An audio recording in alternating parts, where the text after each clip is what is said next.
Hello friends, आपके अपने channel cooking with एकता में आपका बहुत बहुत स्वागत है। आज हम बनाएंगे मटर पनीर। ये देखिए दोस्तों, कितना बढ़िया मटर पनीर बना है। इसी की रेसिपी मैं आपके साथ शेयर करने जा रही हूँ।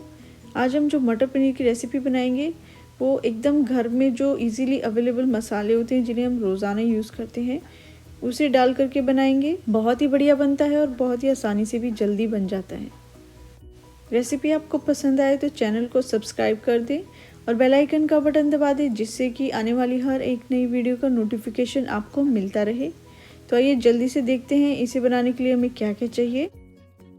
मैंने यहाँ पर लिया है 5 से 6 लहसुन की कलियाँ, जिन्हें मैंने रफली चॉप कर लिया है, लंबा लंबा स्लाइसेस में काट लिया है। 3 से 4 इंच अदरक के टुकड़े को पतला पतला स्लाइसेस में काट लिया है। इसके अलावा मैंने यहाँ पर लिया है 1 बड़ा चम्मच जीरा, 1 छोटा चम्मच कश्मीरी लाल मिर्च, आधा छोटा चम्मच हल्दी, 1 बड़ा चम्मच गरम मसाला, 1 बड़ा चम्मच धनिया पाउडर, नमक स्वाद अनुसार, 1 छोटा चम्मच कस्तूरी मेथी और 2 बड़े प्याज लेकर के उन्हें रफली चॉप कर लिया है। साथ ही हमने लिए हैं 3 मीडियम साइज़ के टमाटर, जिन्हें भी मैंने रफली चॉप कर लिया है। इसके अलावा हमें चाहिए होगा 1/4 कप ऑयल और 1/4 कप बटर। इसके बाद मैंने यहाँ पर एक पैन ले लिया है और गैस को मीडियम फ्लेम पर ऑन कर दिया है। अब हम इसमें 2 बड़े चम्मच तेल के डाल देंगे। तेल को गर्म होने देंगे। तेल के गर्म होने के बाद हम इसमें डालेंगे रफली चॉप्ड लहसुन और अदरक। साथ ही डाल देंगे 1 कटी हुई हरी मिर्च या लाल मिर्च। तीखा आप अपने हिसाब से डाल सकते हैं। इन सभी चीज़ों को डाल करके हम 10 से 15 सेकंड के लिए सौटे कर लेंगे। लहसुन अदरक सौटे होने के बाद हम इसमें डालेंगे रफली चॉप्ड अनियन। मिक्स करने के बाद हमें इसे ट्रांसलूसेंट होने तक पका लेना है। ध्यान रखें दोस्तों, जैसा हम आमतौर सब्जियां बनाते समय प्याज को गोल्डन ब्राउन होने तक फ्राई करते हैं, हमें इसे वैसा नहीं पकाना है। सिर्फ ट्रांसलूसेंट होने तक पकाना है, जिसमें लगभग 5 मिनट लगेंगे आपको। जैसे कि आप देख सकते हैं, प्याज को हमने 5 मिनट के लिए पका लिया है। इसे पूरा नहीं भुना है, अच्छे से ब्राउन नहीं किया है, इसे सिर्फ हल्का ट्रांसलूसेंट होने तक पका लिया है। इसके बाद हम इसमें डालेंगे रफली चॉप टमाटर। टमाटर डालने के बाद हम इसमें डालेंगे नमक और टमाटर को डाल करके अच्छे से मिक्स कर लेंगे। नमक डालने से जो है टमाटर जल्दी गल जाते हैं, जल्दी सॉफ्ट होते हैं। इसके बाद टमाटर को ढक करके 4 से 5 मिनट के लिए मीडियम फ्लेम पर पका लेंगे। 3 से 4 मिनट के बाद करछी से हिला करके चेक कर लेंगे कि टमाटर गले या नहीं। इसके लिए करछी से प्रेस करके देखेंगे। प्रेस करने पर ये अच्छे से मैश हो रहे हैं, इसका मतलब टमाटर पक चुके हैं।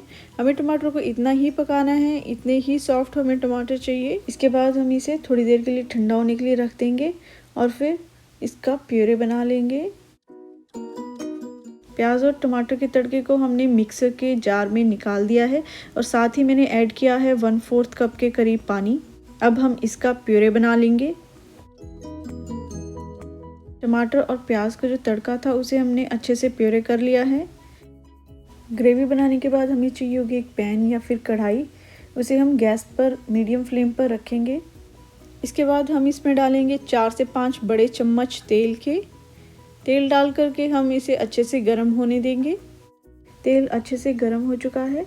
अब हम इसमें डालेंगे 1 बड़ा चम्मच जीरा डालकर जीरे को अच्छे से भून लेंगे। ये देखिए, जीरा चटकने लगा है, अच्छे से भून चुका है। जीरा भूनने के बाद हम इसमें डालेंगे 1 छोटा चम्मच कश्मीरी लाल मिर्च।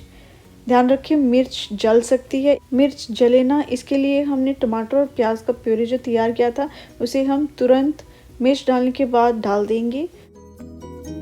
प्यूरी डालने के बाद हम इसे अच्छे से मिक्स कर लेंगे।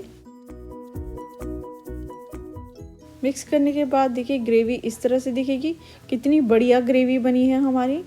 इसके बाद हम इसमें डालेंगे आधा छोटा चम्मच हल्दी डाल करके इसे अच्छे से मिक्स कर लेंगे। ध्यान रखिए दोस्तों, हमें हल्दी ज़्यादा नहीं डालनी है, क्योंकि हमने इसमें कश्मीरी लाल मिर्च डाली है। कश्मीरी लाल मिर्च से बहुत ही अच्छा कलर आता है ग्रेवी का। उसके बाद हम इसमें डालेंगे 1 बड़ा चम्मच गरम मसाला, साथ ही डाल देंगे 1 बड़ा चम्मच धनिया पाउडर। इसके बाद हम इसमें डालेंगे थोड़ा सा नमक। ध्यान रखें नमक हमने पहले शुरू में भी डाला था, तो अभी हमें थोड़ा ही नमक डालना है। सभी चीज़ों को डाल करके अच्छे से मिक्स कर लेंगे। मिक्स करने के बाद हम इसे 5 मिनट के लिए पका लेंगे। 5 मिनट पकने के बाद ये देखिए तेल किनारों पर आ चुका है। इसका मतलब है कि हमारी ग्रेवी पूरी तरह से तैयार है। अब हम इसमें मटर और पनीर डाल देंगे। मैंने यहाँ पर 2 कप फ्रोज़न मटर और 250 ग्राम के करीब पनीर लिया है। आप चाहें तो फ्रेश मटर का इस्तेमाल भी कर सकते हैं। डालने के बाद इसे अच्छे से मिक्स कर लेंगे। मिक्सी के जार जिसमें मैंने प्योरे बनाया था टमाटर प्याज का, उसी जार में मैंने पानी डाल करके उसे थोड़ा सा मिक्स कर लिया था। उसी पानी को लगभग 1 कप के करीब मैं इसे मटर पनीर में डाल रही हूँ। और लास्ट में हम डालेंगे 1 छोटा चम्मच कस्तूरी मेथी। कस्तूरी मेथी डाल करके इसे अच्छे से मिक्स कर लेंगे। और मिक्स करने के बाद इसे ढक करके 5 से 10 मिनट के लिए मीडियम फ्लेम पर पका लेंगे। अगर आपके फ्रेश मटर है तो थोड़ा ज़्यादा समय ले सकते हैं। मैंने यहाँ पर जो पनीर और मटर यूज़ किए हैं दोनों ही फ्रोज़न थे। 5 से 7 मिनट हो चुके हैं। अब हम इसमें 1/4 कप बटर यानी कि मक्खन डाल देंगे। मक्खन के बाद डालेंगे थोड़ा सा कटा हुआ हरा धनिया। इसे डाल करके अच्छे से मिक्स कर लेंगे और 2 से 3 मिनट और पका लेंगे। 2 से 3 मिनट हो चुके हैं। देखिए हमारे जो मटर पनीर की सब्ज़ी है वो कितनी बढ़िया दिख रही है। सारा तेल साइड पर निकल करके आ गया है। इसका मतलब है हमारे मटर पनीर की सब्ज़ी बन करके तैयार है। देखिए कितना बढ़िया कलर आया है और बहुत ही बढ़िया ग्रेवी बनी है। अपना देसी स्टाइल स्वादिष्ट डिलीशियस रेस्टोरेंट ढाबा स्टाइल मटर पनीर बन के तैयार है। बहुत ही आसान तरीके से बनाया है हमने और बहुत ही आसानी से मिलने वाले जो घर पर मसाले होते हैं जो आमतौर पर हमारे घर में रोज़ाना इस्तेमाल किए जाते हैं, उन्हीं मसालों को डाल करके हमने इतना बढ़िया मटर पनीर बनाया है। ये देखिए किस तरह से इसकी ग्रेवी बनी है। कर रहा है ना आपका भी खाने का मन। और ये इतना स्वाद बनता है, आप इसे बार बार बनाएंगे। मटर पनीर को आप चपाती के साथ, पराठे के साथ, नान या फिर जीरा राइस के साथ भी खा सकते हैं। ये सभी के साथ बहुत ही स्वाद लगता है। रेसिपी आपको पसंद आई तो इसे ज़्यादा से ज़्यादा लोगों के साथ लाइक, शेयर और चैनल को सब्सक्राइब कर दें और बेल आइकन का बटन दबा दें जिससे कि आने वाली हर एक नई वीडियो का नोटिफिकेशन आपको मिलता रहे। Thanks for watching. Happy cooking.